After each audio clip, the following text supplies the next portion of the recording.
long legs and leaned across the minuscule table. Married women give off vibes, and single men pick them up like sonar.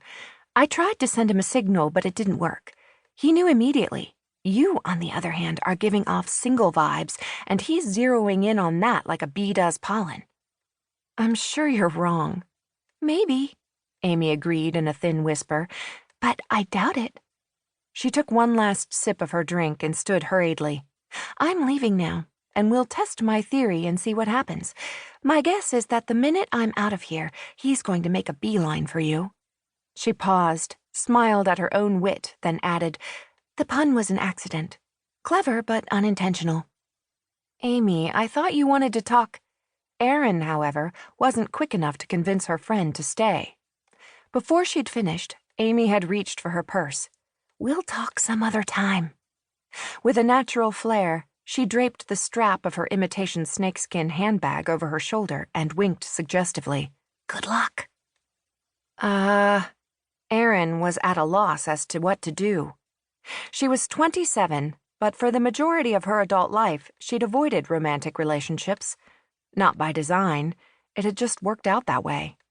She met men frequently, but she dated only occasionally. Not once had she met a man in a bar. Cocktail lounges weren't her scene. In her entire life, she'd probably been inside one only a couple of times. Her social life had been sadly neglected from the time she was in junior high and fell in love for the first time. Howie Riverside had asked her to the Valentine's Day dance, and her tender young heart had been all aflutter. Then it had happened. The way it always had.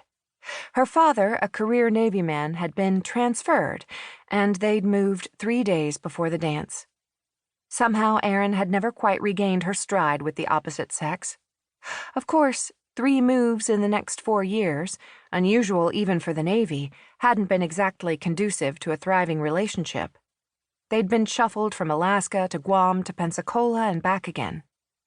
College could have, and probably should have, been the opportunity to make up for lost time, but by then Erin had felt like a social pygmy when it came to dealing with men. She hadn't known how to meet them, how to flirt with them, or how to make small talk. Nor had she acquired a number of the other necessary graces. Hello. She hadn't even had time to collect her thoughts, let alone her purse. Mr. Imported Beer was standing next to her table, smiling down on her like some mythological Greek god. He certainly resembled one. He was tall, naturally, weren't they all? Easily 6'4", she guessed, and muscular. His dark hair was neatly trimmed, his brown eyes warm and friendly. He was so handsome, he might well have posed for one of those hunk calendars that were currently the rage with all the women in the office. Hi, she managed, hoping she sounded a whole lot less flustered than she was feeling. Erin knew herself well, and she couldn't imagine what it was about her that had attracted this gorgeous man. Few would have described Erin as a beautiful sophisticate. Her features were distinctively Irish, comely and appealing, but she wasn't anywhere close to being strikingly beautiful.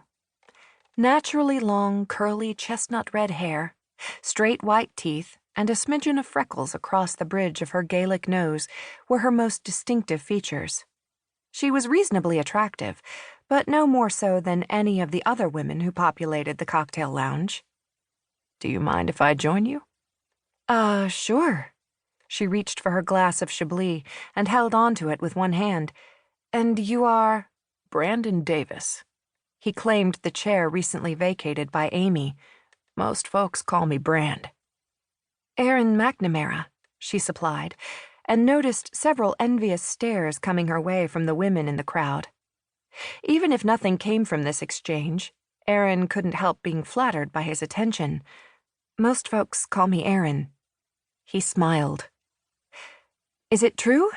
Was I really giving off vibes? She asked, surprising herself.